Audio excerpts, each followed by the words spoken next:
আপনারা জানেন যে ফ্যাসিস্ট হাসিনার আমলের একজন অন্যতম হাসিনার সহযোগী এবং ওবায়দুল কাদেরের ডান হাত হিসেবে পরিচিত এবং আওয়ামী লীগের সাংগঠনিক সম্পাদক ABM মোজাম্মেল হক এমপি, সাবেক অবৈধ এমপি, তাকে আজকে একটি হত্যা আদালত থানায় একটি হত্যা মামলায় তদন্তকারী কর্মকর্তা আজকে তাকে গ্রেপ্তার করে আদালতে নিয়ে আসেন।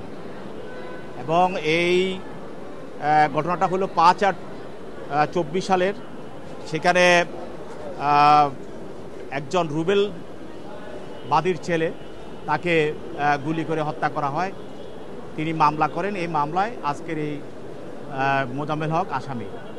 আজকে যেহেতু মামলার মূল নথি সেটা আরেকটি আসামির জন্য এটা উচ্চ আদালতে আছে, সেই জন্য আজকে এখানে তার অন্যান্য রিমান্ড সহ অন্যান্য বিষয়গুলোর শুনানি হয় নাই।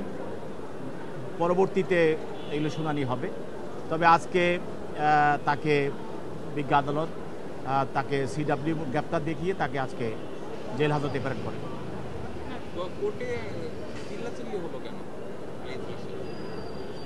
না, এটা এই মামলায় না, এটা ওই যে পুলিশ সঙ্গে যারা বহিরাগত লোক এখানে ঢুকছে, অনেক বহিরাগত লোক, তারা সাদা শার্ট পরে এখানে তারা উকিলের ভেষ ধরে ঢুকেছে। এদেরকে সেখানে যারা উপস্থিত লয়াররা ছিল তারা এদেরকে বের করে দিয়েছে এবং তারা যারা আসছে তাদের একটা খারাপ উদ্দেশ্য ছিল কোর্টের ভিতরে একটা খারাপ পরিস্থিতি সৃষ্টি করা, আর সেটা তারা করতে পারে নাই। এবং তারা মিছিল করার একটা চেষ্টা করেছিল, সেটাও তারা করতে পারে নাই। এই জন্য তারা কিছু আওয়ামী লীগের সন্ত্রাসী এবং ছাত্রলীগের কিছু সন্ত্রাসী এরা আইনজীবী ছদ্মবেশে তারা কোর্টে প্রবেশ করেছে।